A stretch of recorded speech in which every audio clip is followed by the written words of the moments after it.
Well, happy Friday evening, folks. Welcome to the chat room. Welcome to the pre-show of the Intrepid radio program. And hello, Antoninus and Leslie Stoker and Barbie D. Good to see you all there in the chat room tonight. And all of those of you over in the other rooms, or if you're listening on the radio, you're not hearing me yet. So we go on radio at 4 minutes and 25 seconds after the top of the hour. We repeat that every night, just so you all know. And if anybody is new, coming into one of the chat rooms and watching the show as it launches, we do not launch on the radio until 4 minutes and 25 seconds after the top of the hour.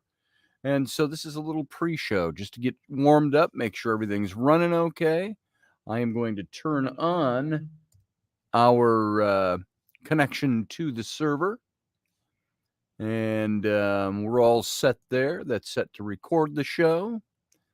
And yeah, I got some fun things tonight. Tonight we're going to talk about ghouls. And you say, what the hell is a ghoul? Yes, exactly. So that'll be kind of fun. And Field Guy, good to see you. I don't know what 377th is, but welcome to the show again tonight, brother. And I'm going to need my glasses tonight. I'm fuzzy tonight. You know it's hot outside when you go just sit in a chair and watch your wife's garage sale for a bit, and you come back needing a shower. It was hot today. So Sean S. is camping with the loons and the bears, and he says hello. He's going to try to get in. Oh, that's very cool. Camping would be a lot funner, I think, than sitting and listening to a radio show. Unless you have the means to listen to a radio show while you're camping. There's that too. So, I got to stop hunching. Somebody said I hunch too much while I'm doing the radio show. Because I always come in like this, and I'm hunching. I got to sit up. Poise. Posture. All of that. So I'm just killing time. We got 2 minutes left before we go live on air. And that's when we start the show officially. So you are in the pre-show. Roger Rabbit, good to see you. Glad to see you, brother.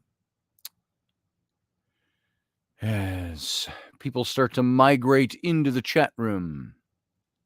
And if you're listening over on Facebook or watching this on Facebook and haven't seen the show before, remember the first 4.5 minutes thereabouts is pre-show before we hit the airwaves over at the radio station.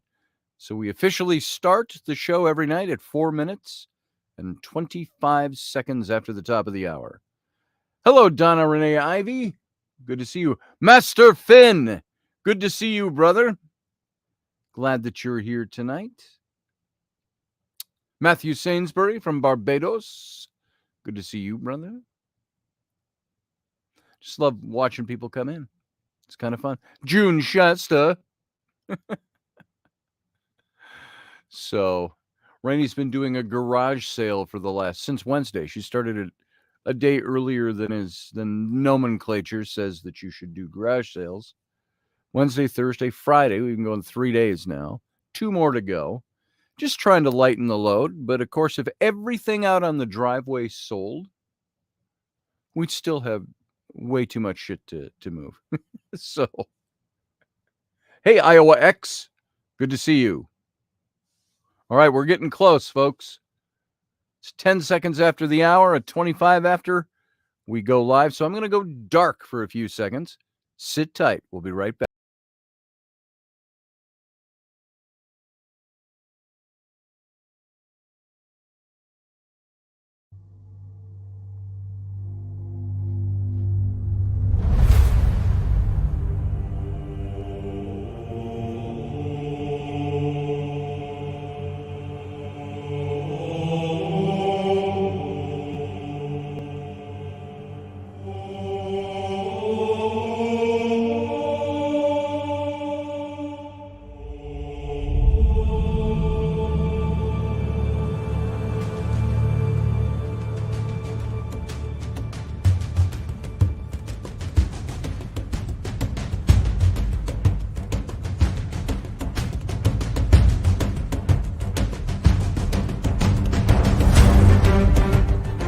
Intrepid radio program with Scotty Roberts.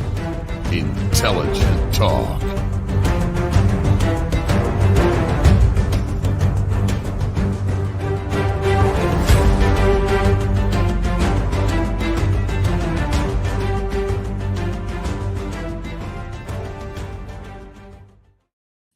Well, happy Friday evening, everyone. Welcome to the program. I'm your host, Scotty Roberts of this, my show, the Intrepid radio program. And of course, you already know that if you're here, unless you're just stumbling across us. Welcome either way. I appreciate your being here. To all of our new listeners and viewers, welcome to you as well. This show broadcasts every night over on Odyssey Radio, ODYSY radio.com. You can find 4 different places where you can listen to this show and watch the videos simulcast at the same time. 3 of them are on Facebook, and one of them is right here where I seem to be stationed, right in my YouTube page. And come on over if you're not already, and you can join the live chat room, meet the other fellow Intrepids, and join the conversation. So it's good to have you here. I appreciate your presence. Earlier today, and I'm not going to tell you why, but we were kind of looking up slang and sexual language in Shakespeare.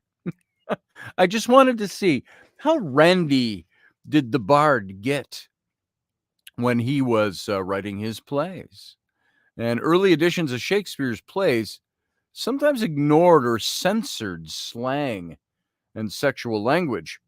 But the first folio of Shakespeare's reveals a text that's full of innuendo and rudeness. I want to just read you a couple of points. Excuse me. I think I just burped on air. I want to read you a couple of points out of Shakespeare, or passages out of Shakespeare, that reveal a little bit of the bawdier side of the bard. And this one's from Henry IV. And it's part 2, act 2, scene 1. Mistress Quickly says, "Alas the day! Take heed of him. He stabbed me in mine own house, and that most beastly. He cares not what mischief he doth. If his weapon be out, he will foin like any devil. He will spare neither man, woman, nor child." Fang responds, "If I can close with him, I care not for his thrust." Mistress Quickly says, "No, nor I either. I'll be at your elbow." Fang says, "But if I but first fist him once, if he come but within my vice. Mistress Quickly interrupts and says, "I am undone with his going. I warrant he's an infinite thing upon my score. Good Master Fang, hold him sure. Good Master Snare, let him not scape. He comes continually to pie corner, saving your manhoods, to buy a saddle, and he's indicted to dinner, to the Lubber's Head in Lombard Street, to Master Smooth's the Silk Man. I pray ye, since my Exion is entered and my case so openly known to the world, let him be brought to his answer. 100 mark is a long one for a poor lone woman to bear. And I have borne and have been fubbed off from his day to this day to that day. That is a shame to be thought on. There is no honesty in such dealing, unless a woman should be made an ass and a beast to bear every knave's wrong." So there you go. Now, believe me, if you didn't catch it all, that is, there's a hell of a lot of innuendo in there, and it's sexual innuendo. So I think Shakespeare was, hey everyone, hey Scotty, I'm here in the chat. Uncle Dave, by the way, tonight took my young 10-year-old daughter Rowan out on an Uncle Dave date. They went for Chinese food. And so that's where they are now. They're out having Chinese. Just as long as he doesn't trigger the YouTube overlords. I don't know what that was in reference to, Sarah Yusuf. I don't know if that was Shakespearean slang or not. Now, there is another one I've got here that I think is worth reading. From All's Well That Ends Well. Parolis says, your date is better in your pie and your porridge than in your cheek. And your virginity, your old virginity, is like one of our French withered pears. It looks ill, it eats dryly. Romeo and Juliet from Act 2, Scene 3. Mercutio says, thy wit is a very... I got to put on my glasses. I'm squinting here, kind of, and sorry about that, folks watching. Mercutio says, thy wit is a very bitter sweeting. It is a most sharp sauce. Romeo says, and is it not then well served into a sweet goose? Mercutio says, oh, here's a wit of Cheverel that stretches from an inch narrow to an L broad. Sweet apple, says Sweeting. That's the sweet apple, is what Sweeting means. Then there is from the life of King Henry VIII, Act 2, Scene 3. The old lady says, 'tis strange a threepence bowed would hire me, old as I am, to queen it, but I pray you, what think you of a duchess? Have you limbs to bear that load of title? Anne says, no, in truth. The old lady says, then you are weakly made. Pluck off a little. I would not be a young count in your way, for more than blushing comes to. So that is all innuendo. It's puns on a baud. To be a prostitute is the queen, Quean. The title of duchess, and support the wake of the duke during sex. Receive the duke's semen, to give birth to the duke's child. That's what bare title meant there.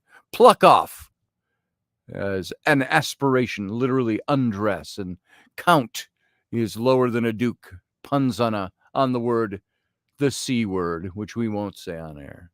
And way is a condition or a path of being a virgin. So that came up earlier today, and it was rather fun to talk about, and we were laughing about it. And at the same time, you can find bawdy, raunchy, sexual innuendo all throughout Shakespeare. It was written for the common people, so there it is. A whore thy matey, says Field Guy. Yeah, that's close. Henry the Wife Killer, says Matthew Sainsbury. Pretty much. And yummy Chinese, says Barbara D. That seemed almost non sequitur in the midst of that.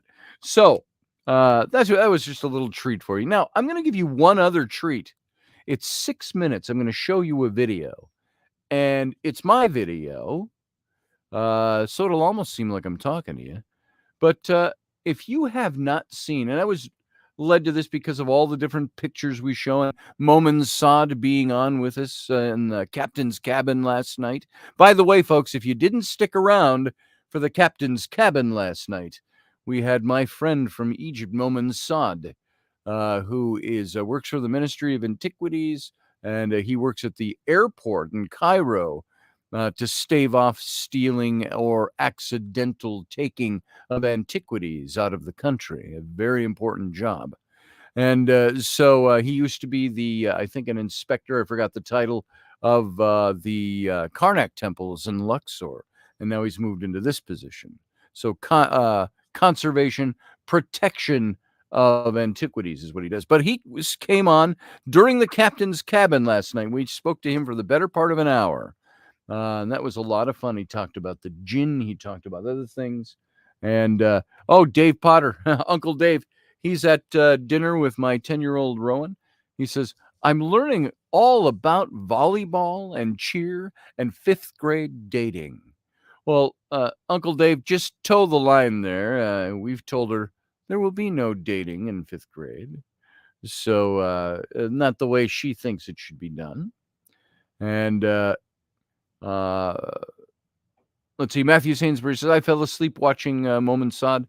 I found your talk with the jinn with him was very cool. It was. And I don't think you're insinuating you fell asleep on Momin because he was boring or anything. But certainly fun, and it was great having him on. So what made me think about this next part is I wanted to show you, if you have not seen it, the History Trippers. They used to call them sizzle reels. They're production reels. It was a proposal that John Ward and I put together. We had a written proposal plus this sizzle reel that we made back in 2014. Now, it doesn't seem that long ago to me. 2014 is what? 8 years ago. We made it this summer. And so I wanted to play this little sizzle reel for you. This is the television show that we were working on with my agent, who had some very good contacts and had presented us all around the horn to the major television networks 8 years ago. I would say the best rejection letter we got was from the CEO of National Geographic Television. And he said, I love these two guys, to my agent. And he says, I would love this show. He says, right now, we're not buying this type of show. Circle back around in 6 to 12 months. And of course, John's site then became very busy and we were never able to pursue it after that. So I'm going to take 6 minutes. I'm going to show you this sizzle reel and you can see what you think of this. See if you enjoy this. Let's bring it up here. Here we go. Add to stream. Boom.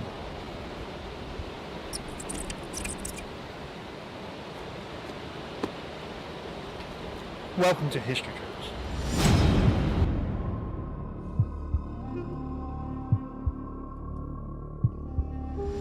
My name is Scotty Roberts. I'm an historian and the publisher of Intrepid magazine. And I am Dr. John Ward, Editor-in-Chief of Intrepid magazine and British archaeologist. The world is full of historical mysteries out there. And we're going to bring them to you through adventure.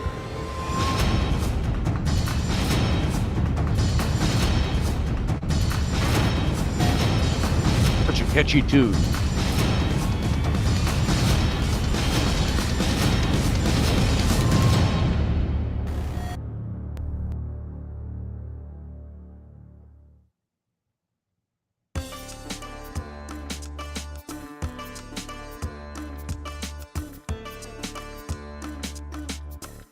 I'm an explorer. I'm a researcher. I want to know things. By the way, this is As all the publisher set up of in my Intrepid living room magazine, in my it's studio. really my passion to go out there and shots, find other than stories the pictures. that appeal to me. I've always said when I publish Intrepid, I do the things I like to do. This is all about what I love. We're going to leave the textbooks far behind and take you to all the ancient sites, from ancient culture to ancient culture, from continent to continent. as well as the history that lays within our own cities, hidden in plain sight. I'm an archaeologist working at Ghoul el-Silsila in Upper Egypt. Foremost though, I'm a researcher and historian, having traversed the deserts of Egypt, having lived and worked there for 12 years in the ancient landscape. And this was the capital that was established for about 110 years by the Hyksos. And these ruins that you see here now, these are actually mud brick structures that have melted, disintegrated over the years. Going out there and looking for answers and looking for all that stuff that lies beneath. That's what drew me to John in the first place, is that he and I are both after those answers.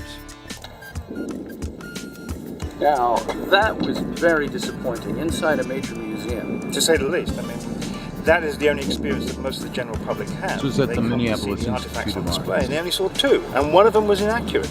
And that's why we are taking you outside the museum. We're going to go to the sites and show you things hands-on. I met Scotty through our co-authorship of The Exodus Reality, a book of Moses and the Great Exodus that took place. We both had differing opinions and theories, even though Scotty's was flawed, of course.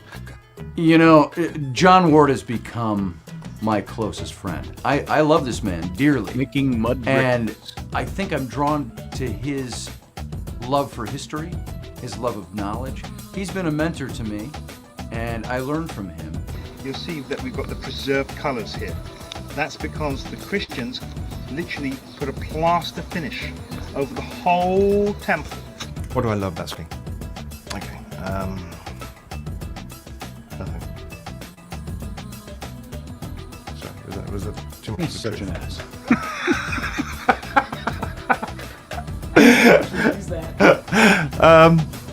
What I love about Scotty is that he personifies the other half of my character, which, unfortunately, as an academic and scholar, I can't readily show to the general public. He has that freedom to explore ancient mysteries and the occult side, the paranormal, the ufology. But hopefully, we can change all that and bridge the gap between academia and the alternative community. That's inside the great And pyramid. chief of In chief. What's an in chief? Don't question it. Do you want feathers coming out of the back of my head? John and I work really well together. We play off of each other very well. We sometimes can't even figure out who's the straight man and who's the fall guy. My name is Scotty Roberts. I forgot what I am. There's this thing about John being a bit of a poncy British git. I mean, look at him. He's got a cravat. The man wears a cravat and drapes an umbrella over his arm. Be a little more lively. And I'm Dr. John Ward, editor-in-chief of Intrepid magazine. Not American. And I do an not archaeologist. sensationalize. Not American. I What do not annoys me about sensationalize. Scotty? What gets under my cravat? His inability to make decent coffee, I suppose. John is such a perfectionist at times. I'm like, John, just calm down. Don't be so stiff and British. There's very, very little actually that annoys me about Scotty. He's a great man, really, truly. It's Hatshepsut's temple. I love the man to bits. For Adrian years, media has produced an explosion of armchair wannabe archaeologists and explorers. What Scotty and I want to do is inspire you to leave that armchair. We're on an adventure together. We're learning things together. We're finding out new information together. And we just want you to come along for the ride. You stole my hat?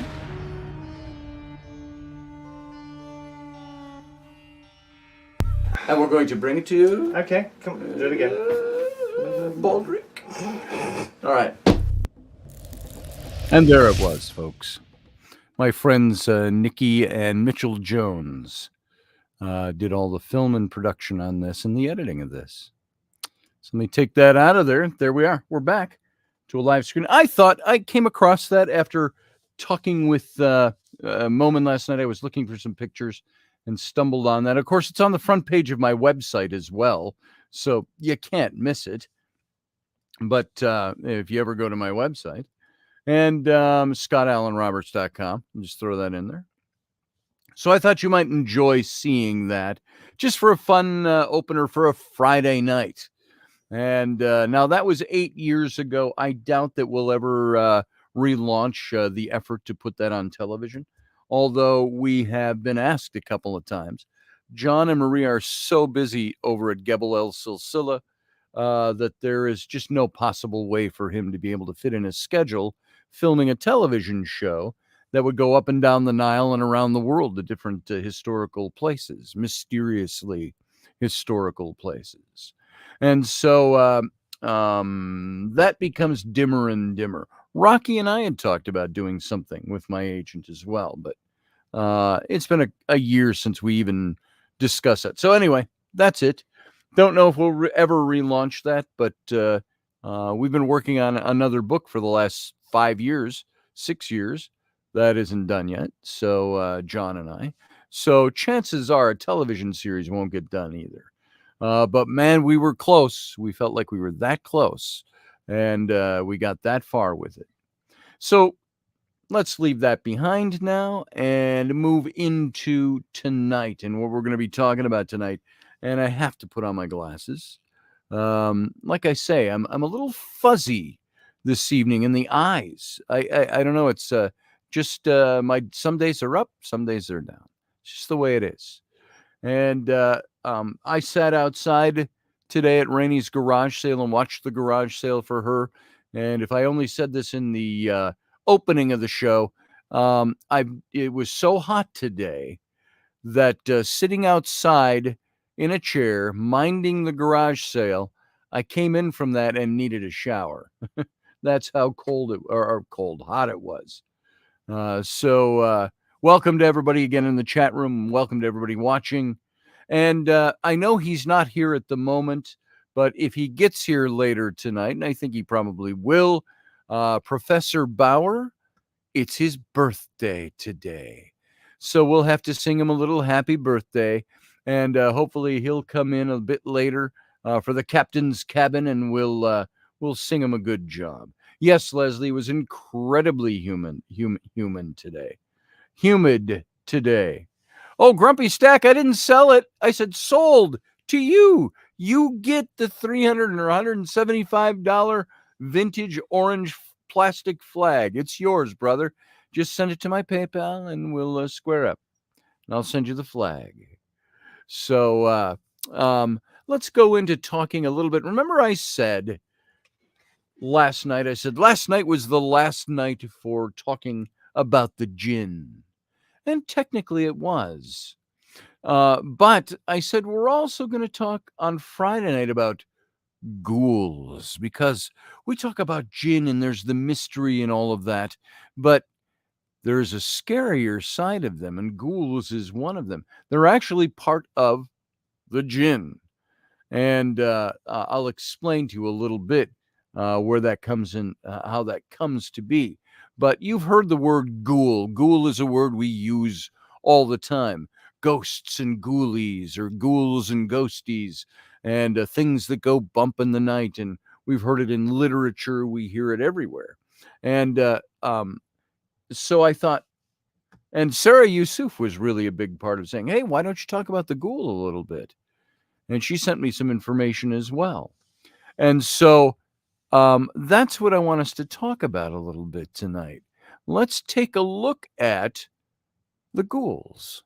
And I've got ancient history of the ghouls up here. I've got a description of them. I've got a Wikipedia of ghouls. You can look them up and see. And my son is trying to call me during the show. He's going to have to call his mom. Sorry, son, he's not watching me. So let's look at a little bit of the history of the ghouls. Now, tales of the ghoul circulated throughout the Middle East long before the 7th century spread of Islam through the region. So the ghoul has been around much longer than Islam. It's not an Islamic thing, but it is an Arabic origination, I was going to say, origin. The Arabic ghoul, G-H-U-L, ghoul, might stem from the Galu, the name of an Akkadian demon. Now, Akkadia, Sumer, Akkad, some of the, remember that from history in high school? The Fertile Crescent area. The Akkadian demon was the Galu in ancient Mesopotamian mythology. And Arabic scholars of the 8th century, the 9th century, the 10th century, they all compiled various Bedouin folk tales that involved the ghouls, many of which found their way into the collection 1001 Nights. And translations of this book traveled to Europe in the 18th century, as did the whole notion of the ghoul. And so in the original Arabic texts, the ghouls of the 1001 Nights, you've heard that. The 1001 Arabian Nights, the 1001 Nights. They were vile tricksters. They were ravenous flesh eaters. If you see pictures, go look up pictures online of ghoul on a Google search, and you're going to see a lot of stupid, fanciful, weird, cartoony stuff, and everybody's got to make everything look, as comic bookish or anime as they can. Well, the ghoul, I think, had a genuinely monstrous look about them. If you get a picture of, say, if you watch the Lord of the Rings movies, you picture Gollum in your head, only maybe a little bigger, a little more fleshed out, a little more monstrous looking. You've got kind of an idea of the ghoul as they were described. They would kidnap their victims, and they lured lustful men to their doom by taking the guise of beautiful women. and sometimes even snuck into storerooms and munched on dates. not their dinner dates, dates in the storerooms. And so, although ghouls were sometimes associated with all the scavenging hyenas, Arabic texts didn't identify them as grave robbers, did not identify them as grave robbers until who dined on the dead at first. This detail, according to scholar Ahmed Al-Rawi, seems to emerge with Antonin Galen's French translation of The 1001 Nights in the early 18th century. Not only did Galen take liberties in his translation, he even introduced and allegedly created the female character Amina, who prefers the company of graveyard ghouls to that of her new husband. So, this inaccurate translation, however, was hugely influential on the Western world and its understanding and perception of what a ghoul was supposed to be. Its understanding of the Middle East in general, of Arabic culture in general. And it inspired the work of William Beckford, who was an 18th century author of the Arabian-themed novel Vatek and the folkloric studies of Sabine Baring-Gould. As if you'll go, oh, yeah, Sabine Gould. Right, Baring-Gould, I got that. So if you look them up.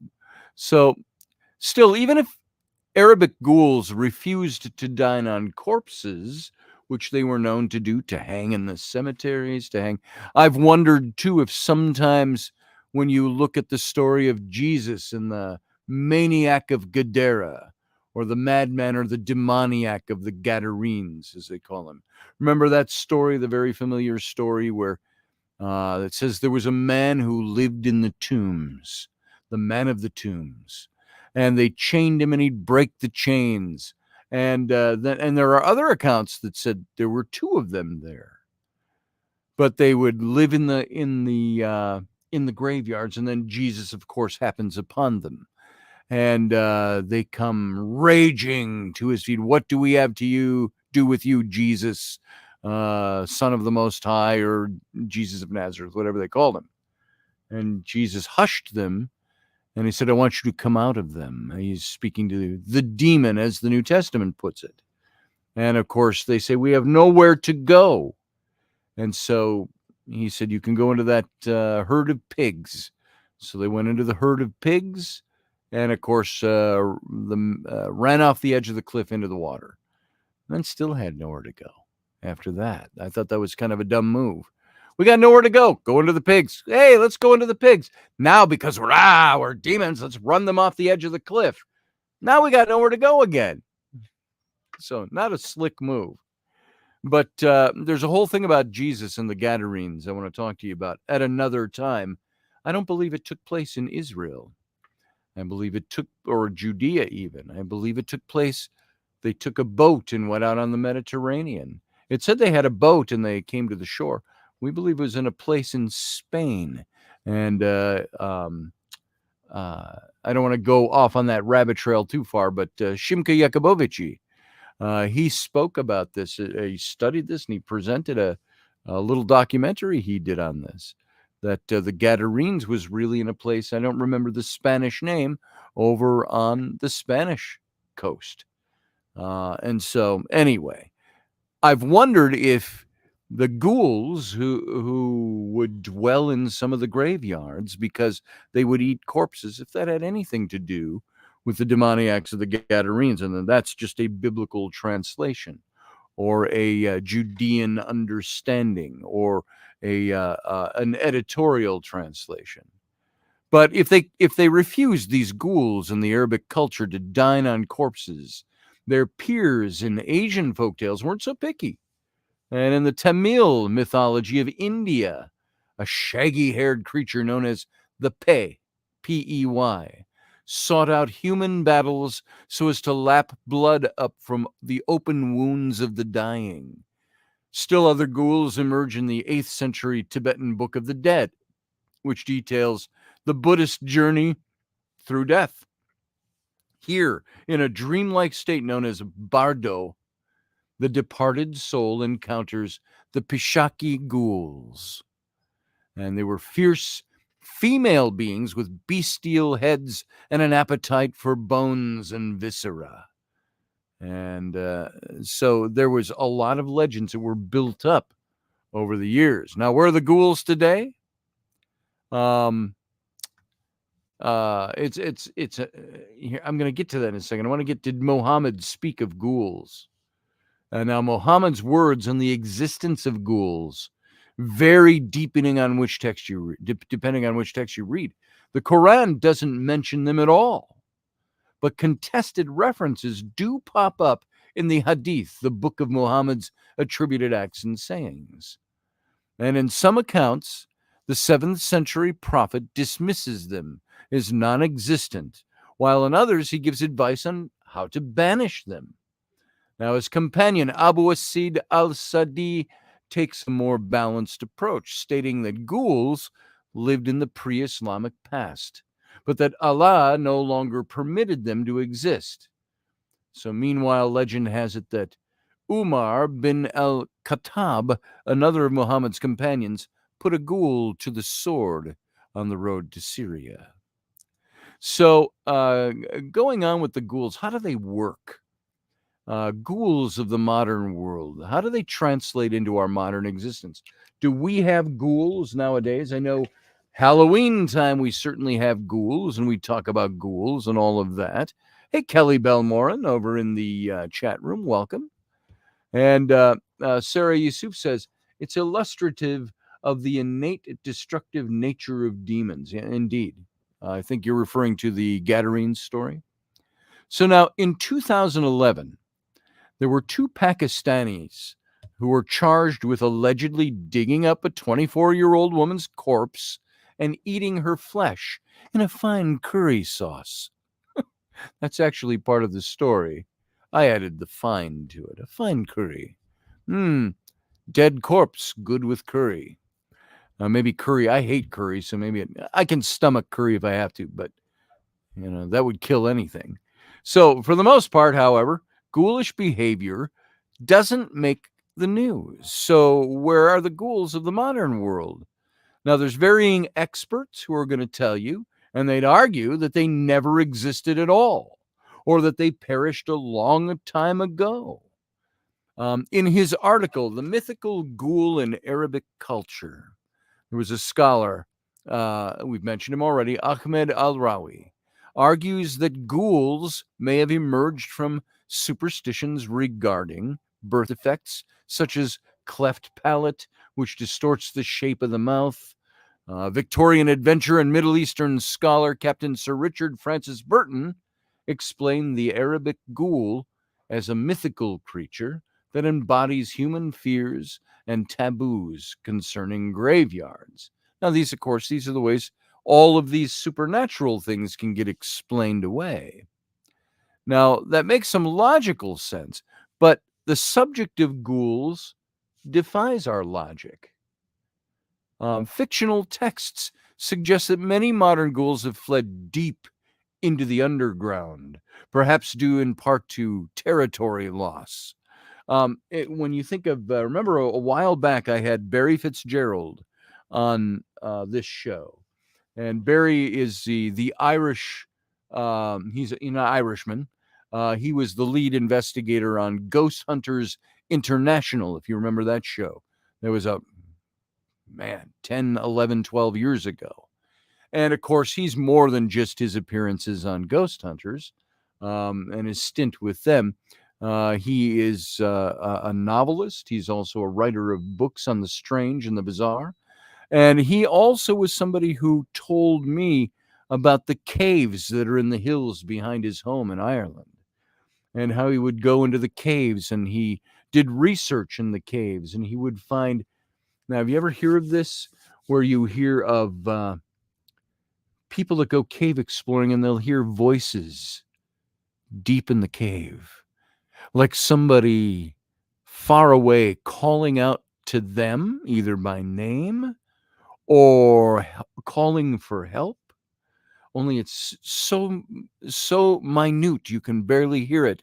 But if you stand still, you can hear the voices.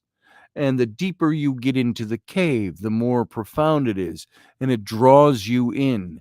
And many times, some of the people who have reported that this has happened, there have been other people who have gone missing in those caves. Now, is that the explanation for that? I don't know, but Barry has said we have to stop and consider the things that are beneath our feet, the things that are underground. All of those things. Somebody's setting off fireworks or tapping on my window. It sounds like that sometimes. I think somebody's tapping on my window, but it's really a firework repercussion. Maybe somebody is tapping on my window. Remember that last night, Sarah? Something happened. My screen started going all wonky on this end when we were talking about jinn. And there's a lot of parallels between global zombie culture and ghouls. Yes, that's what Sarah said, by the way, over in the chat room just now.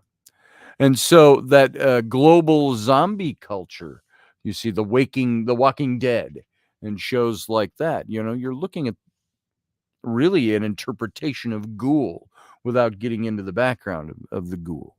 So fictional text suggests that they fled deep into the underground, perhaps due in part to territory loss. And in the short story, Pickman's model, H.P. Lovecraft himself, describes ghoul tunnels that connect ancient human ruins with deeper underworlds. He also hints at the emergence in subway tunnels to dine on the bodies of train wreck victims. A scenario also explored in the work of weird fiction writer Robert Barber Johnson. So now, does this mean that the ghoul is an endangered species of sorts? Just because it eats people, does that mean it's all that bad? I mean, lions eat people. If you get in the way, if you make yourself vulnerable to them. So a lot of things on this planet that'll eat people. Ghouls are one of them. Does that make them bad? Well, they're part of the jinn caste. So it's very interesting. Sarah, let me ask you. The ghoul are evil, aren't they? They are evil, and see, I'm hearing that again. I think it's a firecracker. Yep, it's going off again. So it sounds like somebody's tapping on my window, but probably not an endangered species. That's what I'm going to say there. They don't pair us with fine Chianti, though, says June Shasta. Isn't that the truth?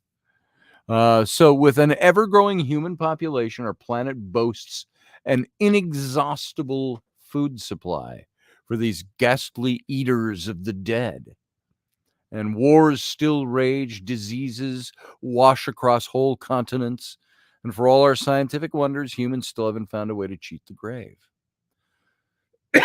Excuse me. If ghouldom transmits like a virus, like you see in The Walking Dead, then new cases would continue to pop up wherever corpses accumulate and two species cross paths. And by the way, I just used The Walking Dead as a rather flippant example because the ghoul are beings. They're jinn. They're not people who've died of a disease and are reanimated to eat flesh. And that's all that will satisfy them. So not the same thing. They're derived from the Marid jinn, says Sarah Yusuf, who sided with Shaitan. There you go. So they're very demonic in a sense. So they don't transmit like the zombies. So there's, if ghouldom arises in us out of morbid interests and perverse fantasies, that's probably not the way it happens. So the fall of 1996 was a magical time. This particular author writes about when they were reading Lovecraft short stories. She says, I first encountered the ghouls of Pickman's model and the dream quest of unknown Kadeth, and I knew I'd found my people. Ghouls spoke to the outsider in me. I didn't fit in with the werewolves and the jocks, nor the vampire prom queens, to say nothing of the zombie masses in the hallway. I read 70-year-old horror stories, laughed at the more morbid Monty Python sketches, and considered a Dante's Inferno t-shirt an excellent fashion choice. A lot has changed since then, says this author, but then I still have a special place in my heart for the ghouls. I reread portions of Brian McNaughton's The Throne of Bones every year, and I'm quick to correct anyone on improper usage of the word ghoul. So it was a real thrill to write how ghouls work, and in some way redeem the thoroughly uncredited hours I spent reading about them in college. And this author, I said she, it's he, Robert Lamb. And you can look up his work, How Ghouls Work. So there's a little bit of a brief on ghouls. And so when you think about this topic, think about it this way.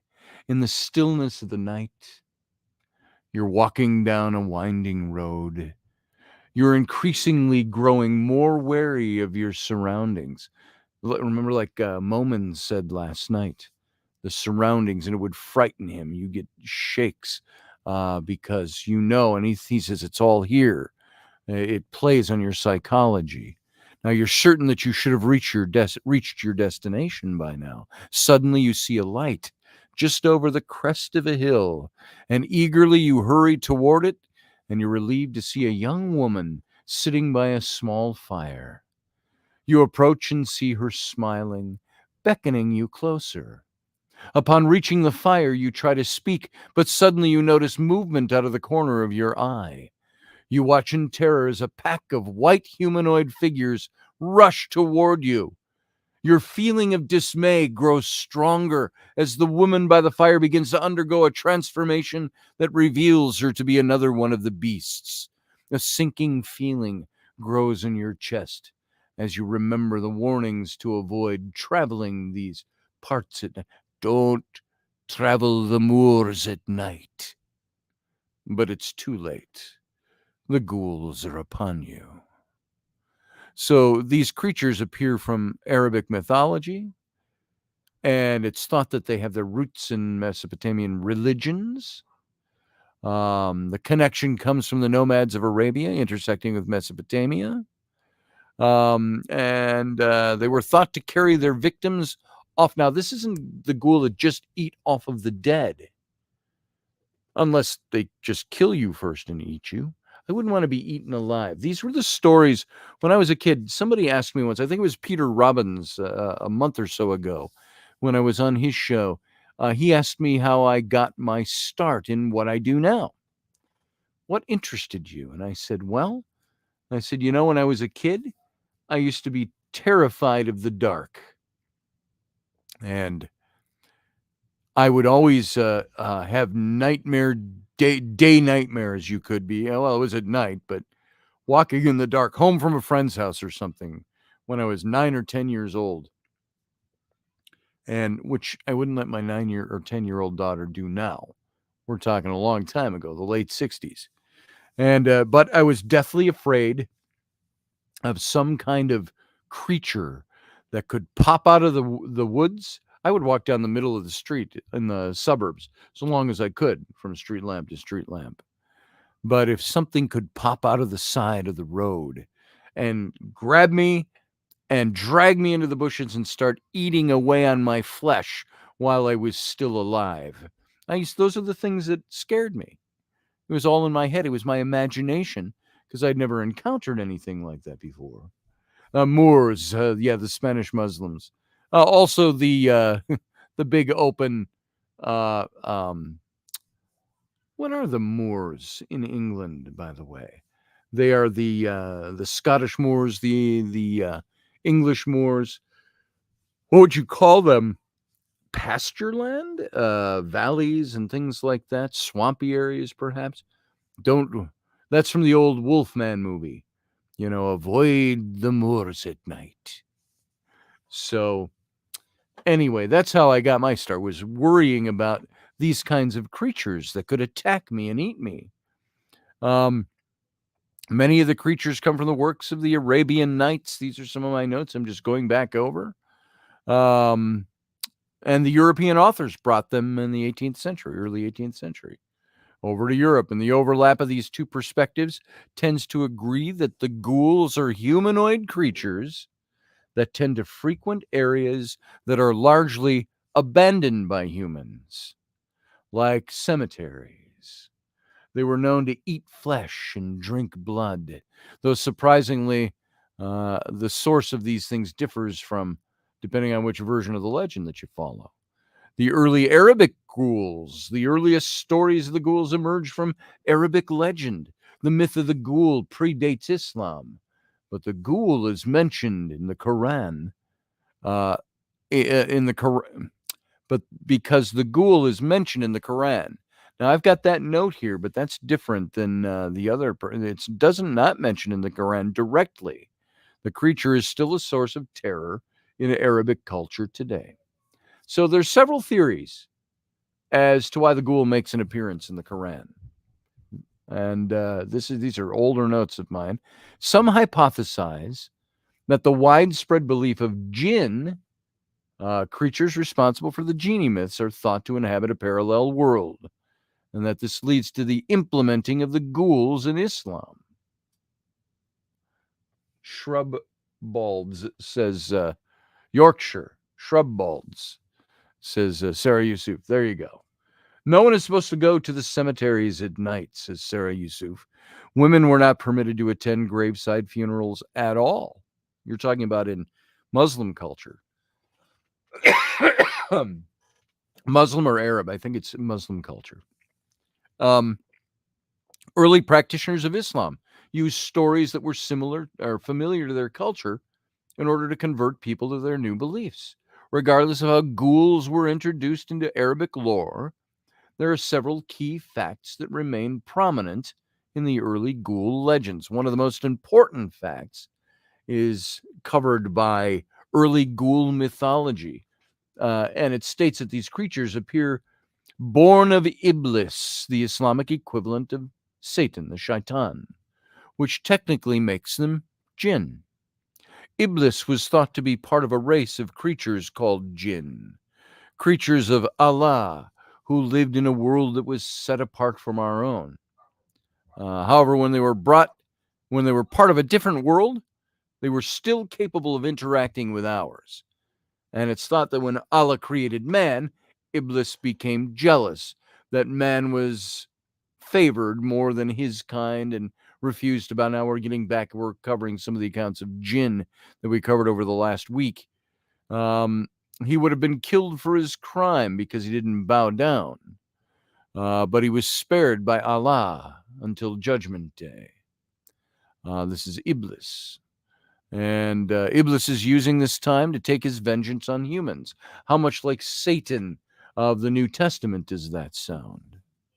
That he's biding his time and trying to turn as many people and distract them away from God as he possibly can. They all dwelt in the desert areas. They were thought to have the ability to shapeshift and all of this. You got ghouls in European legends, but we're running out of time now. We're getting very close to the end of the radio show. I would say we've got about 2 minutes left before we go out. So they were widely known in Europe. They were transported into Europe from the Arabian Nights. Their physical appearance of a ghoul is similar to both Arabic and European portrayals of the creature, though there are some noticeable differences that should be taken into account. And I described kind of that Gollum look, only a bit more filled out and a bit bigger than Gollum. And they would eat you alive. Uncle Dave just walked in the room. He's going to be with us tonight from the other side of the room. And can a ghoul be killed is the last thing I'll cover before we have to go out. Well, there are always ways to fight them off, though it's important to be real precise. Any mistake on the part of the individual fighting a ghoul would certainly result in their death. And the most common is decapitation, like you got again in the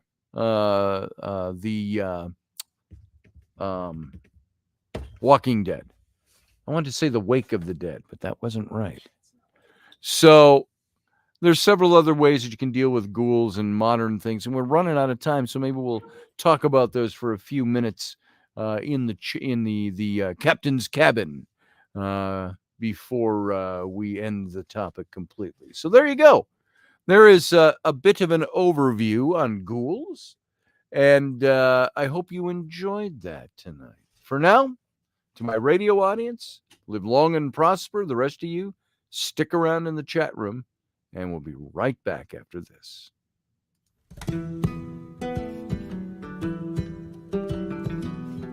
Join us every weeknight at 9 p.m. Central Standard Time, 10 p.m. Eastern.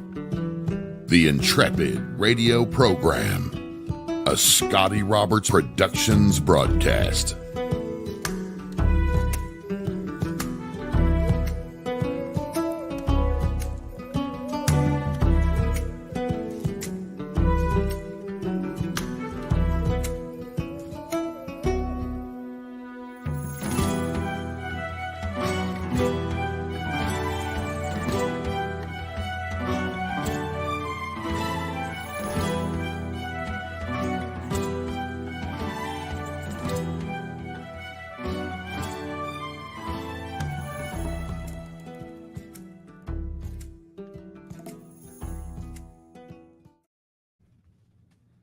All right, folks, we're back. And thank you for sticking around for the captain's cabin.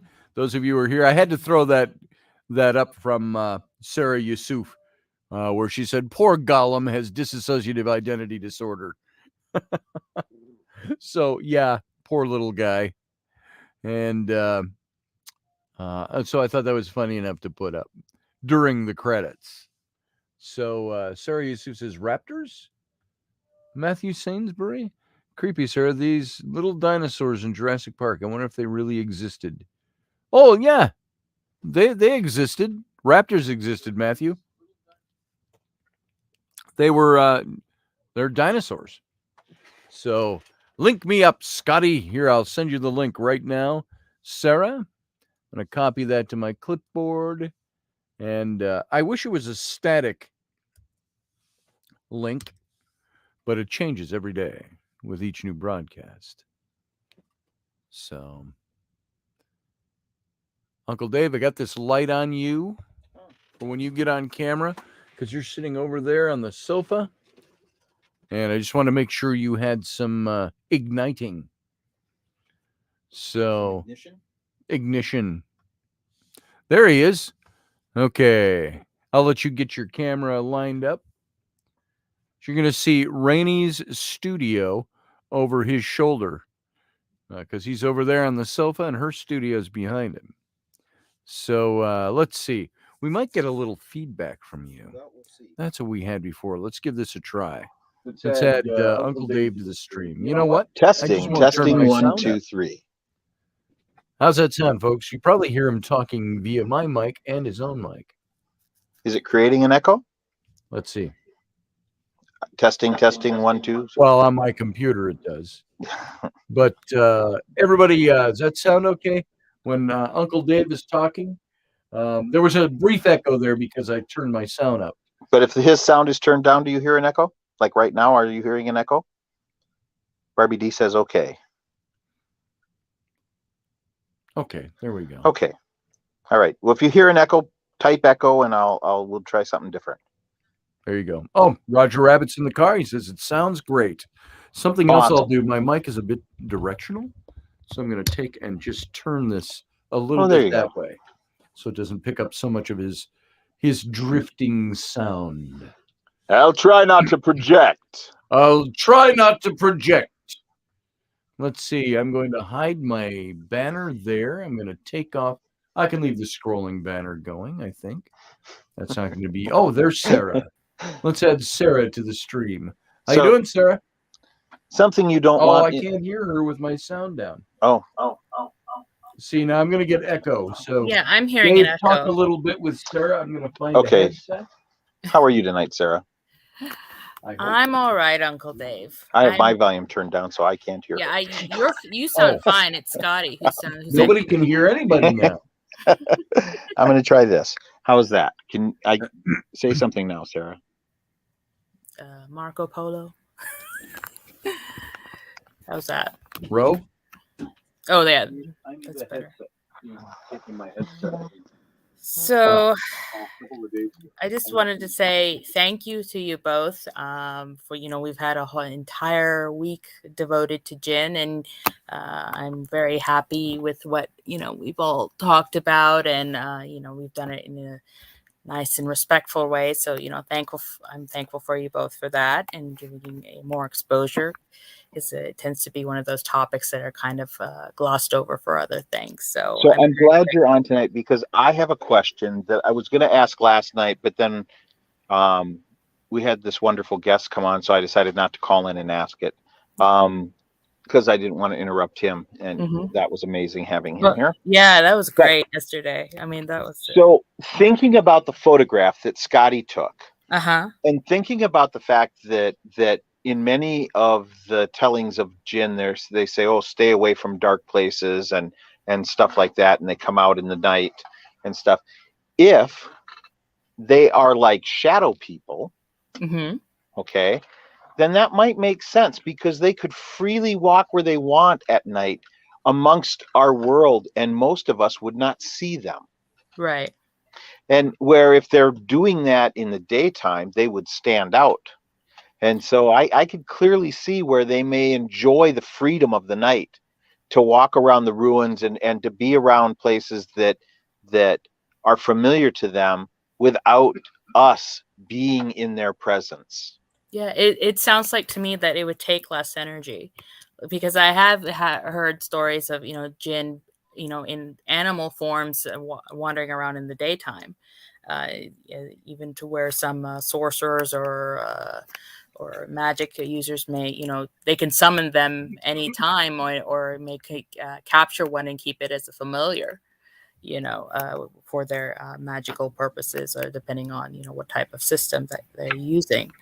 So, yeah, I mean, it's like the same thing with ghosts. I mean, the ghosts don't just come out at night. I mean, we as paranormal investigators, we like to investigate at night because there's less noise, less interference.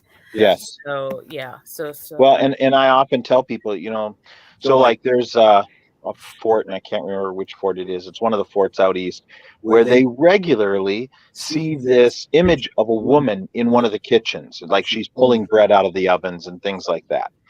And they see her at a specific time every day, right? She's a residual that's like, she's like an old faithful. She's going to be there almost every day.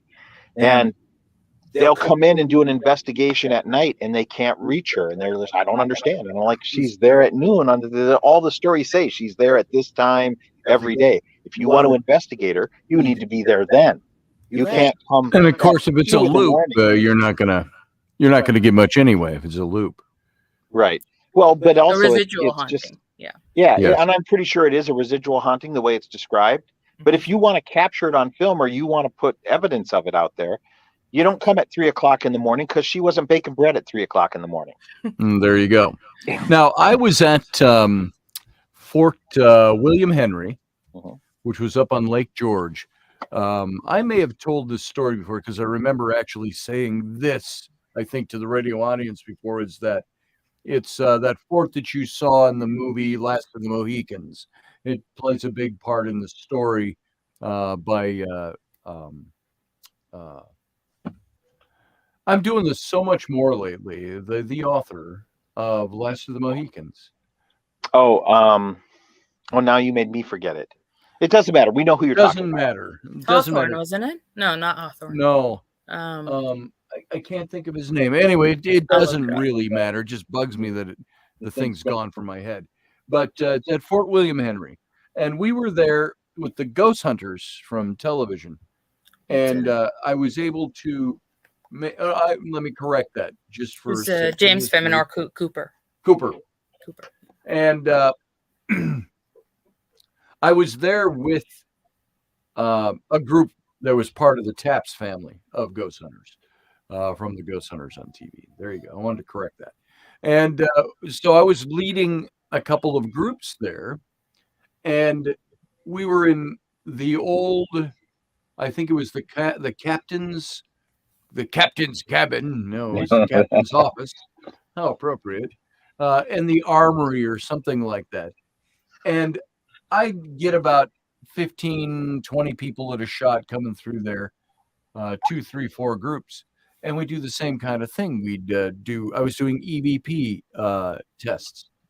And we're standing in the dark in this old rebuilt fort on the site. And I said, let's see if we pick anything up. And I would try things, and we'd hear little bits and pieces of things. And I said, let's try something. I'm going to try old revolutionary, pre-Rev War. This is French and Indian War. Commands, military commands. And Dave is really familiar with these as well, because we used to drill with these when we had our reenacting group. And so I would call out some of the drill commands to, on the king's left foot, do this and that, and about face and so on. And I would call out and I'd say, soldier, I need your name. And we heard a name come back. When we played back the EVPs, we heard a name come back. And it was a young man's voice. And I've been barking out these commands earlier.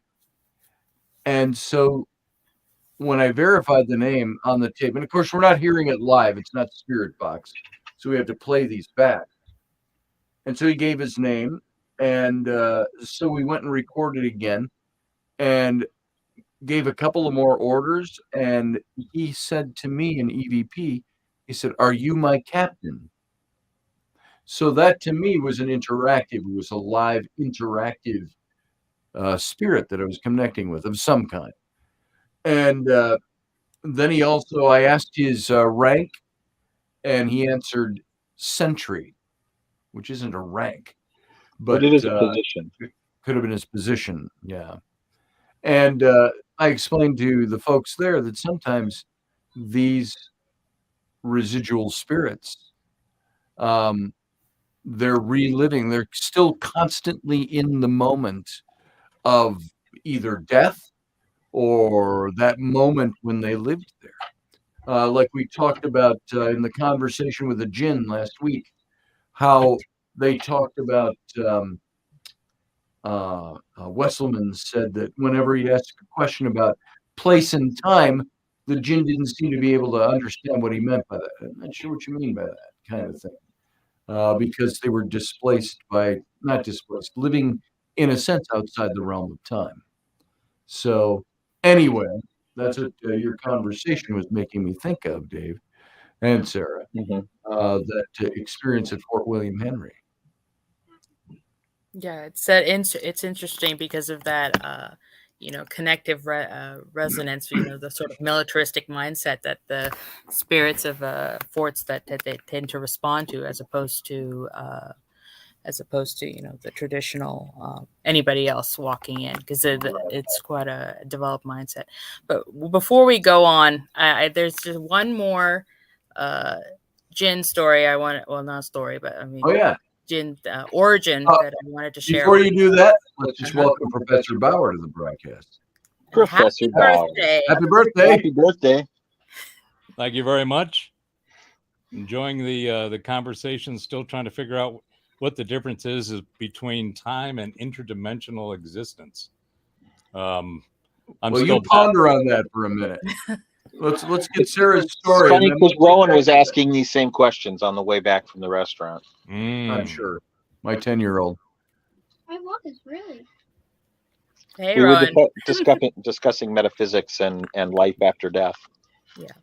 And the various teachings by different people. And there is no time in the metaphysics. That is true. That's what I said to her. You can be anywhere, anytime in a thought. I think that's what they refer to, or the and term everywhere is, at once. Yes. Once you the physical part of our Uber here in this iteration of the materium, once we transcend that, we go into the metempsychosis, which is a state of in between of wherever you end up next. I was just saying that to the mailman today. So are you saying Uber drivers are on that next level above us, just about to transcend? I think we're all I think we're all Uber drivers. We're Ubering a carbon-based meat sack through this iteration and going, okay, tell me what this is all about. Hit me with your good stuff, and let me see if I can adapt that into my perception of reality. Because I got to tell you, the perceptions of reality out there are more than plentiful. They're scattered in a very overly fertilized field of imagination. So if I understand you correctly, back in '63, I called an Uber and said, "Hey, get me to the age of Aquarius." Yeah, exactly. And there it is. Sarah, you were going to tell another story, Jin story. Yeah. So this I when I actually pulled from the Wikipedia page. So on ghouls. So, this is saying that that the ghouls are burned devils. According that the shaitan were once that had access to the heavens, where they eavesdropped and returned to earth to pass hidden knowledge to the soothsayers. So among the type of jinn that would do the work of the shaitan and the iblis were the marid jinn, which were considered very powerful, very vain, very vainglorious and arrogant and all that. So they were, as you would say, highly manipulable. To get them, they would be willing to do what you wanted for excessive flattery. These were also the types that were supposedly to grant wishes. So ideally, like the jinn from Aladdin is this type of jinn, to give some context. So I want to meet a jinn like the jinn from Aladdin, by the way. I get 3 wishes and I'll save the last one to set him free. Does it have to be blue? No, he doesn't have to. No, I was talking about 1001 Arabian, and I'm not Robin Williams. That version of Aladdin, yes. Sorry. Errol Flynn, wasn't it? No, you're thinking of Kim. Oh.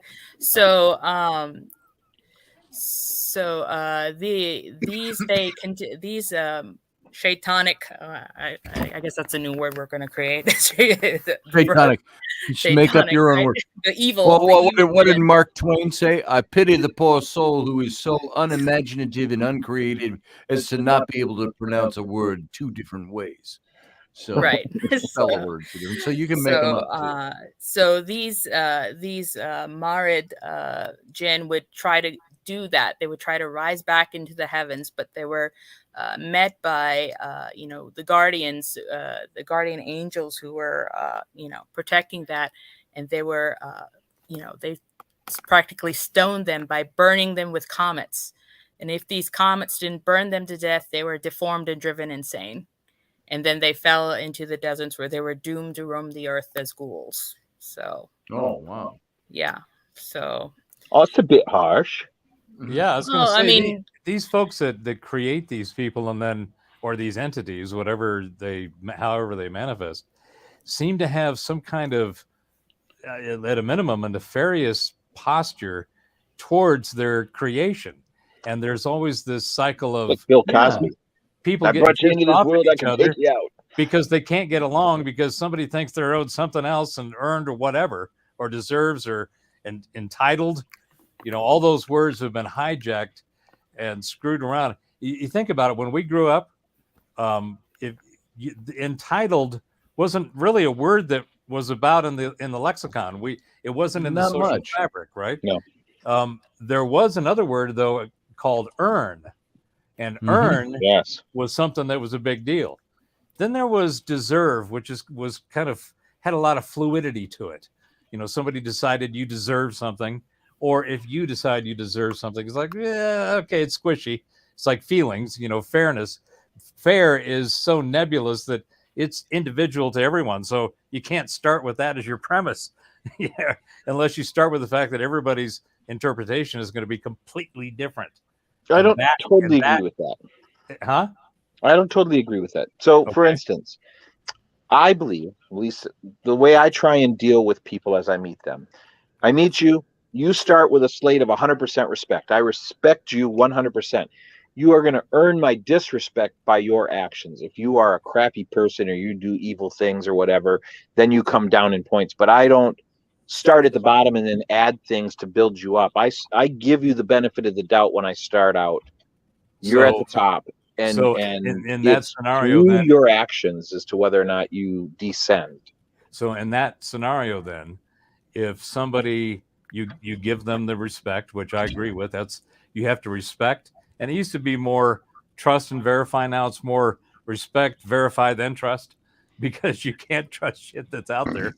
Everything has had such a poor track record that the credibility is like next to nothing.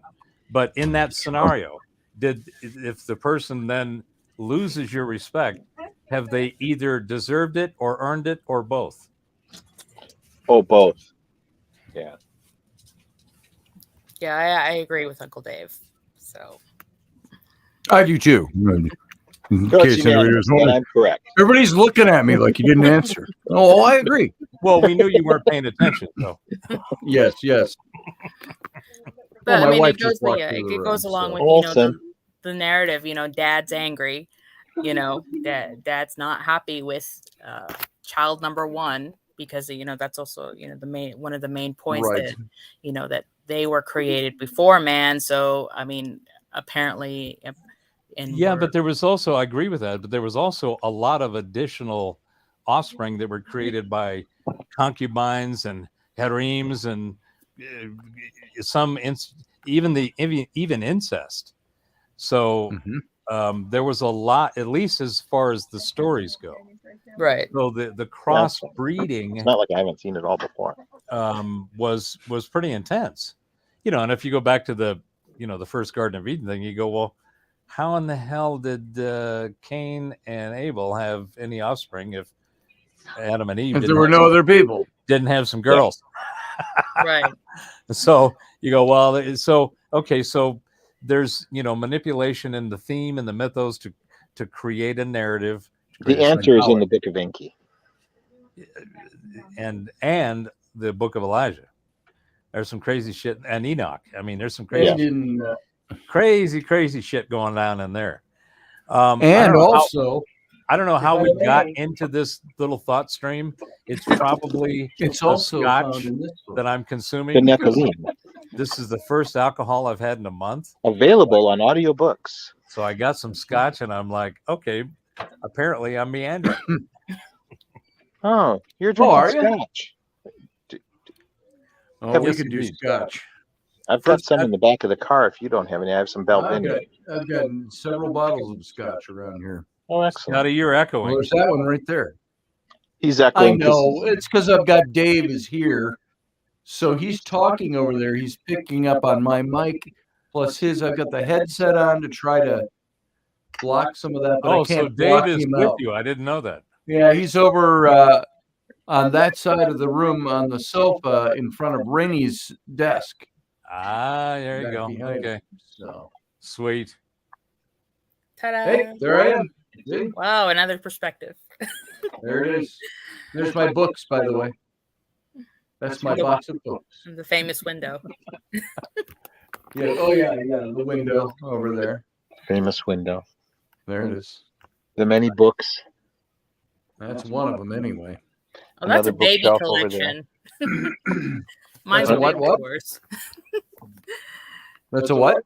Baby collection. Small. Yeah, I should be careful waving the. That? That's one bookshelf. Yeah. I should be careful waving the camera around Rainey's Don't tell change. Rainey I have it. Yeah. Don't. Where is she? Oh, she's back in the room. Yeah. Yeah. Don't tell Rainey I've got a baby collection. She'll go off on you. What? A baby collection? Of books. Yeah, we have to move every 1 to 3 years. You don't get to. It's okay, Ellie Belly. Yeah. Blah blah blah blah blah. You always got to find a way to get. Guy. That's not a baby collection. When it's 356 boxes, you got to lift. Yeah. How many boxes of books did we have? Too many. We had our whole garage. She's just complaining. She's not being accurate. We had the whole garage Such full is the of- curse of the academic. I volunteered to take Yeah. some stuff with to decorate the motorhome. We got thousands of books. So we got bookshelf Well, over and there, bookshelf Scotty, over there. I feel So- your pain. I Yeah. feel your pain because just a few months ago, well, back in '99, I launched my indie music label. Yes. And back then it was, I paid $5,000 for my website. We had wave downloads. We had all kinds of merch, t-shirts, flutes, drums, all kinds of stuff. And I printed thousands of CDs across 6 releases. Sure. So I've been hauling the remaining 1,000 or so of each Yes. for the last 20 plus years. Yep. And that's like 4 moves and 2 across country. So a couple of months ago, I finally whittled it down to where I've got 100 of each. Would you just throw the rest of them out? I Donate them to a library, or I let them go, and I said that's it. And it was a long time coming. I mean, it was like, okay, all of the stuff that's on those CDs are on my website. You can go and stream and listen to every one of those releases without having a CD. Right? I'm old school. I want the CD. I do too. Well, see, I am too. A lot of people, if you want to buy my books, I mean, the books I've authored, you can go find them online. See, yours, that's different. A book that's that tangible. You still got to read it. Yeah, that's that tangible interaction that is becoming lost. That needs. I mean, we still get a little bit in the digital toys that we have to read stuff, but holding a book and flipping pages is, until you do that and you've experienced it in whatever you get from it, knowledge, experience, ideas, imagination, whatever. But until you do that, you don't know the impact and how awesome it is. So that's just my 2 cents. And as for books in general, the books that are here, I got all of these books over here. I got all these over here. I collect books. I like books. Oh yeah. If I read a good book, I want to have it in hardback. If I buy a new book that I want to read, I buy it in hardback. And so we've got far too many books as far as lifting and hefting, but nowhere near enough for a family library. So, there's that juxtaposition. You have to live in that fine balance. Yeah, and you can also consider that books are kind of graveyards for trees. So it is.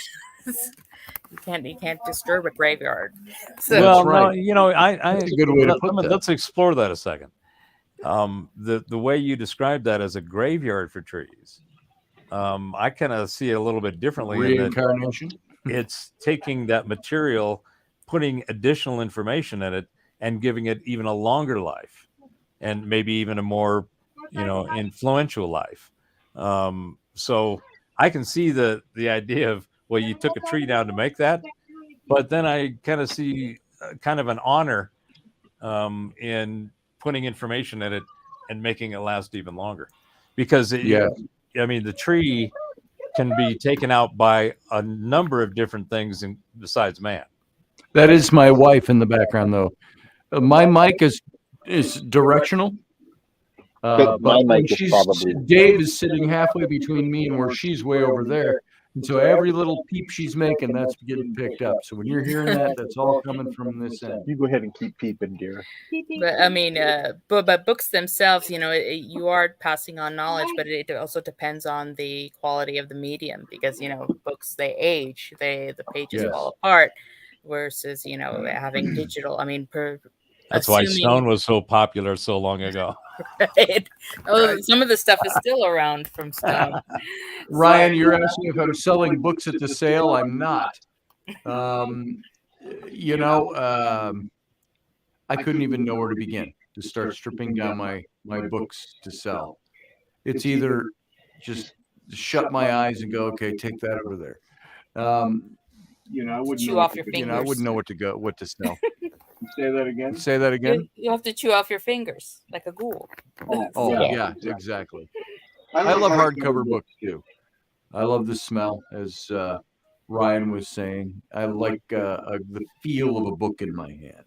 Yeah. So I'm pretty bad, because sometimes I, like most of most of the books that if I get some modern books, I mean, most of the books I have are pretty old, but like something that's been released, within the past 100 years or so, I get the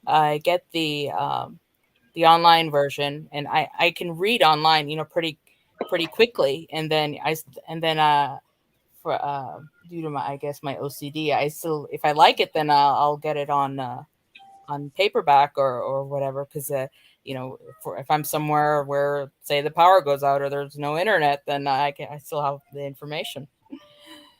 Yeah. And I love old books just like you do. I've got, Rainey asks me from time to time, have you read all your books? Some people say, no, I haven't read all of them. Some of them I have. Most of them I've read big swaths of. The older ones I have, like I've got sitting down here, which is kind of fun to look at every now and then. I've got all of these down here, and I took my headset off, but I've got this whole set of this version of The Wizard of Oz. And I've got these all, it's a 4-book collection of these. And these were published in, I think, this particular one. This isn't the first edition, obviously. So, Scotty, let me ask you a question. Yeah. The question that you were asked was, all your books, have you read them? And it's like, I've got all of my books, and I'm going, no, I haven't read them all. Yeah. I've read parts of some. I've got many that are sitting there waiting for me to go get on them. Yep. But one of the things that and this could be, one of those, okay, where do you fit that in categories? Yes. One of the statements that I've seen in my own life, and I think I'm probably applying it a little bit to the laggardness, if you will, of going and reading some of the books, is that osmosis and learning by osmosis is very absorbing. Is that what? I didn't know that's where you were going with that. Water, so I would think it would have to be energetic diffusion. Boom! Sorry, I know it's your birthday, but I think you're right. So, but yeah, so I mean, or even if you know in the movie Doctor Strange, where he's trying to read, or he's at Comertage and he wants to read everything, and he just, puts the book under his pillow and it's using his astral self to read through everything. Yep. Sitting at the end of his bed. I was going to say, when you mentioned reading and osmosis, I said, well, isn't that the way you're supposed to do? You put your book under your pillow, and it absorbs into your head. And there's a lot of empirical data and studies that have been done that are scientifically, blind tested, where that has actually occurred. And so you go, really? Well, yeah, how can that, if it's just like remote viewing and telekinesis and clairvoyance, clairaudience, all of the different sciences. You have to light a candle or anything? Yeah, you don't. You just have to go there and you're there. My phone, it does those that. Are the ones once that, or twice during the. That's that data that you go, well, that's kind of interesting. Can you explain that? Right. That'd be an interesting experiment to do. Just get like a whodunit and then stick it under your pillow and see if you can. I was just going to say who the murderer is, and then read the book and see if you were right. I was going to take. I got this book. These were books that we had when I was a kid. Maybe Professor Bauer, you might remember these. Maybe if you were in the same. And this is called Zip Zip in the Red Planet by Sheeler. And this was, the cover doesn't look. I got a couple of these from an old library, and I should put this under my pillow tonight and see if I dream about Zip Zip. But this was Zip Zip in the Red Planet by John Sheeler and illustrated by I think that's McLean. But Zip Zip was, when this book was published, now this is just an interesting topic all by itself. When this book was published, it would be 1961 was when this came out. So that's where, and the whole premise is that Zip Zip and his dad, who travel around in their flying saucer, they are from Mars. So that's before we knew any better. Did we know there was no life on Mars in 1961? We didn't know there was no life on the moon in 1961. Well, that's true. We knew both of those and more. We knew there So was no life there? We knew back then that we had a pretty good idea that the moon was hollow at a minimum. What was in it, we were probably just sorting out. Cheese. When I was was little, they cheese. told me it was made out of cheese. We Swiss also cheese. knew that Swiss cheese. Mars was not only a previously inhabitable planet that went through a catastrophic fuck up, Well, they believe that even now. but there's It does. probably there's some really good, at least theoretical suggestions that we actually originated from that planet coming here. There's also other variations of that where there are 8 different delineations, genetic delineations of Homo sapiens, and one of those 8 was from Mars, but there were others here as well. I believe that as well. That's the theory I go with. I think so. I think that makes a lot of sense in a lot of ways. It does provide, some kind of at least a suggestion. One of the things I find fascinating is the whole just in physics, the asteroid belt. I mean, we all know it's there. Right. There's Yeah. no scientific in any of the astrophysics, in any of the physics or the astro whatevers. There's a whole bunch of theories, hypotheses, and some theories about what created that. I have why one. it's there. And What's your theory? Well, in the almost. Sumerian mythos, later on past the Enuma Elish, which is essentially it's 7 tablets of creation. So it's basically Genesis expanded with a whole bunch of detail. Genesis on crack, I like to call it. See, my theory is that was a planet, that there was a planetary war between the inhabitants of Mars and the inhabitants of that planet. I believe Venus was also inhabitable back in the day. Now, wait, you're using the word believe. Does that mean I think this and I believe this, or is there, what data do you go on for that? Well, so I'm looking at, there's a whole bunch of stories going back that I think tie together in that this solar system war, they destroyed that planet through some means. And in doing that, destroyed their own planet because it stripped the atmosphere from their own planet and shifted things so that Venus went closer to the sun, which destroyed that. And so that survivors from Venus, survivors from Mars, and survivors from the planet that's missing all resettled on this planet. So the survivors from Mars, which had a thin atmosphere to start with, settled high in the Himalayas and Andes, where the air was rarefied, and have eventually worked their way to being able to breathe more dense air and come down. Do you think that some of that, just as a quick question, do you think that some of the vitrification that we see in stones around all of the major ranges, I have wondered about that. From an event like that? Yep. And that the survivors from the planet that was destroyed, which is further out, which means they would have gotten less sun, they'd be much paler, and their eyes would be softer and in like color, because they wouldn't be as close to the sun normally. They settled in the Nordic areas where it's colder and more akin to the environment they left behind. And the people that were on Venus settled in the Asian continents and are more darker skinned than and in Africa and settled in those areas because they were more attuned to hotter climates or such. So what are you familiar with Velikovsky? Yes. So his, are you trying to be in the picture? When he did Worlds in Collision, he's a psychiatrist, right?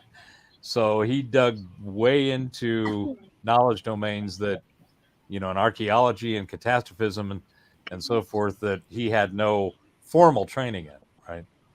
But his basic theory is that Venus was ejected from Jupiter Oh, somewhere in Nice. the Going to 6,000 bed? year before now period. Love you. And the empirical data that he shows for timelines of when Venus was in the sky in the star maps that the ancients continually monitored and recorded, and then it was there. Randall Carlson, he did a live stream the other night. I was on, and he goes into look, just the physics alone of having a solid object the size of Venus, which is about the size of Earth, being ejected and entering into that concentric stable orbit that it's in now.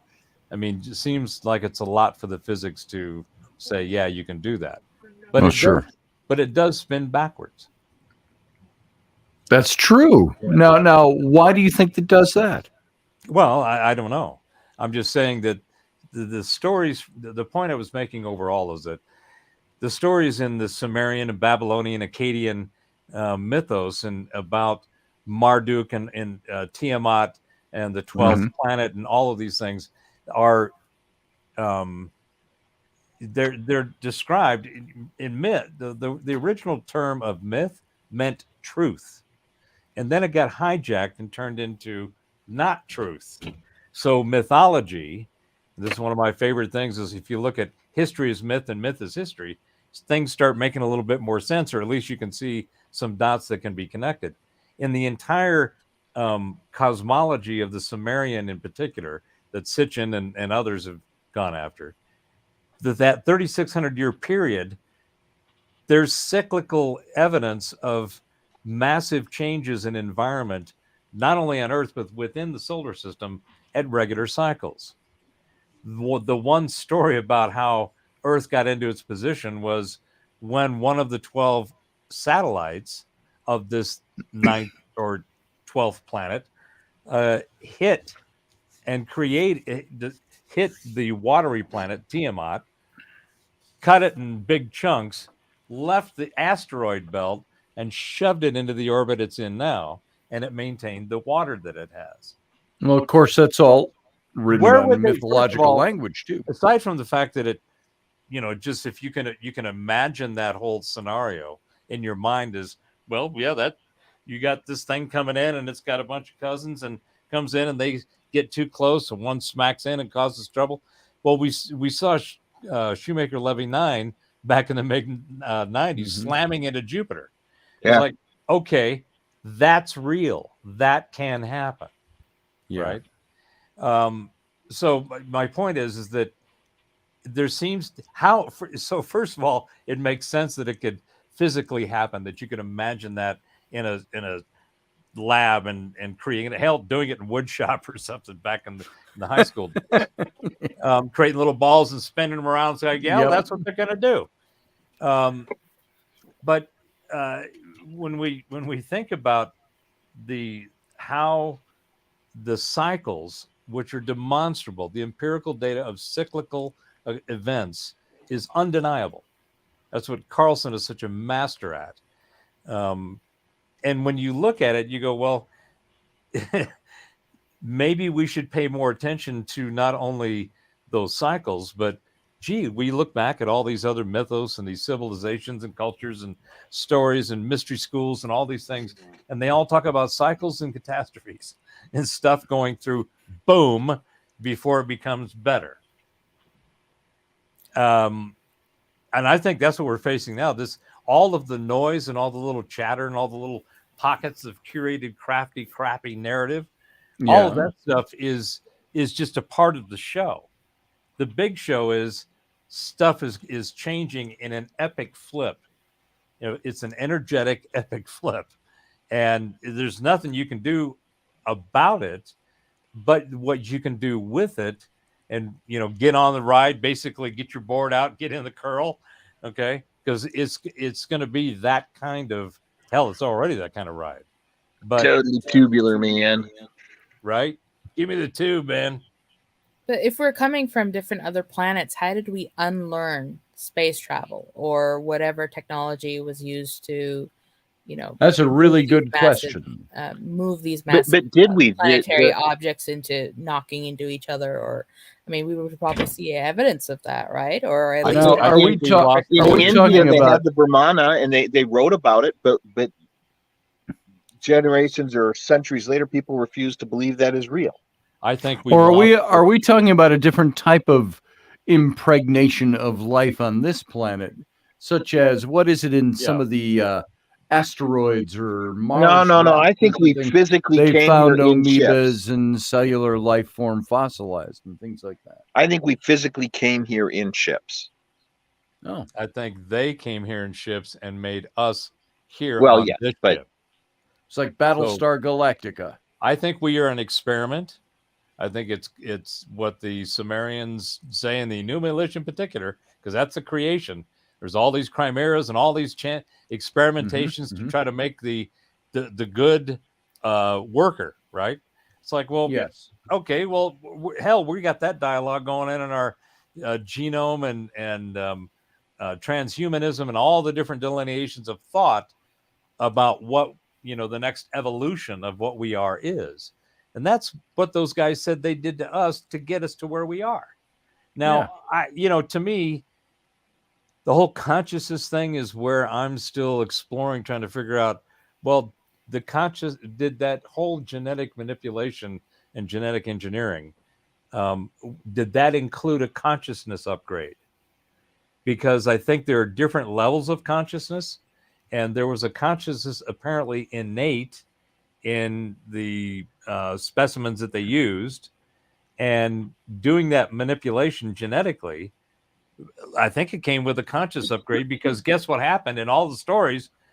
These humanoids, these workers got Everybody uppity. rebelled. They got uppity and they said, we've had enough of this shit. And it's like, well, all right, screw them. Yep. We're going to, do the flood. It's like, well, Yeah. Okay. Screw that. We're going to flood you. Right. And then part of the cosmology that what's interesting is that flood was a known cyclical event. According to Sitchin's interpretation, the next passing of Nibiru in its 3,600 orbital period was going to cause enough of a gravitational pull on the planet, the remnant of Tiamat, that the ice cap on Antarctica would fall off. It would cause a major tectonic and planetary shift, and it would cause obvious massive sea rises. So they knew this was coming, and that's why they told Atrahazi and Noah and whoever else fit the bill for the local mythos to go prepare, because this is coming. It wasn't that there was this malicious there was a malicious apparently an intent against the humans, but this was an event that these guys saw coming, and they said, hey, it's a great excuse to get rid of these fuckers. So there you go. We're gonna let this one guy kind of save, which is the same thing that happened apparently in Toba 70,000 years ago. Kill the humans one and of keep the the Atlantean fish. ones, right? What's that, Sarah? What's that, Sarah? Kill the humans and keep the fish. Right? Yeah, pretty much. Hey guys, I just got tagged. My two brothers want to get on a Zoom and shower me with brotherly love, so I'm gonna go do that. You can continue on with your birthday drunkenness. Hey, happy birthday, sir. Thank you very much. This is the first alcohol I've had in a month, and I'm enjoying it, but I am definitely taking it very, when you don't have a drink for a month and then you have a couple, your tolerance already goes away. Yeah, I'm trying to maintain just on here now. Thanks, everybody. Have a great Quality week. Happy birthday. See you later. All right. Well, he's gone now. Happy birthday. He's still out there. All right. I'm going to kick him. Boom. He's gone. All right. Well, here's what we're going to do. With the loss of Professor Bauer, it's not that the three of us can't hold a conversation, but I'm tired and I got nothing left to give to the conversation. So I'm going to call it quits for tonight and try to wind down a bit before I fall down. So before I pull a Joe Biden, as I like to say. So I got a chuckle out of you there, Sarah. All right. Sarah, I appreciate you being here. Yeah, As and it just, I just wanted to say, thanks again, and for covering a whole week on this topic and being respectful about it and putting the research into it. I really appreciate it. Well, you're welcome, and thank you for throwing some stuff my direction too, and for being encouraging on that. I appreciate that. And we got more next week. I have no idea what we're talking about next week yet, but I'll know by next week. So I just want to say thanks to Sarah for her insight over the last week on this topic and keeping things grounded in reality, if you will, and keeping misinformation from getting out there. I think that's a huge help. Yes. Well, thank you both. So I'll probably end up running a lot of stuff by you, Sarah, because I want to get your take on things and see what you think. So anytime. Right on. All right. You have a good night, Sarah. I'm going to let you go out of the call. Yeah. And we'll talk Don't soon. party too hard with Uncle Dave. Yeah, really. We'll try not to. We're old guys. Yeah. So, all right. See you later, Sarah. All right. Thanks, guys. All right. All right. Now it's just Dave and me. And we can talk without the radio being on there. So. Yeah. So we'll probably do a little bit of that. I got to step outside to get warm, actually. I'm cold. Our air conditioning is so cold down here that and my phone's about to Rainey's shut running around in boxer shorts and a tank top, and I'm like, Olson. Cold, yeah. So, Dave, I'm going to let you go. There. Be well, everyone. He's gone. Now we can talk behind his back. Well, it's still in front of my face. But... All right, guys. I'm going to take off the headset because I don't like wearing those. It was very distracting for me in the captain's cabin tonight because I got Dave there, and there's just a slight second delay, a half a second delay live, and then it's 30 seconds by the time it hits you guys. And so it was very hard to listen to all that and process. So my brain was rebelling. But I appreciate everybody who's here. June Shasta, see a lot of good stuff from you over there. Thanks for all that. Barbie D. And Remeldian, wherever you are, I saw some good stuff from you earlier. And who else is in here that got in here late? Scott Allen, good to see you, brother. And if you're still sitting out there. And Ryan Gale. And Michelle Kenham-Free, although she was here quite early, if I remember the right night. If my nights are not blending together. Matthew Sainsbury, glad that you made it in tonight. Have a good night in Barbados. And the rest of you, if I didn't say anything to you, don't take offense. It's because, I don't know, I didn't. So that's all I got.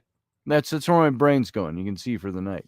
So everybody, yeah, it's falling out my left ear. That's what that is.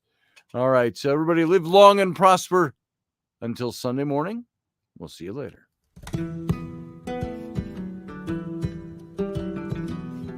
Join us every weeknight at 9 p.m. Central Standard Time, 10 p.m. Eastern. The Intrepid Radio Program, a Scotty Roberts Productions broadcast.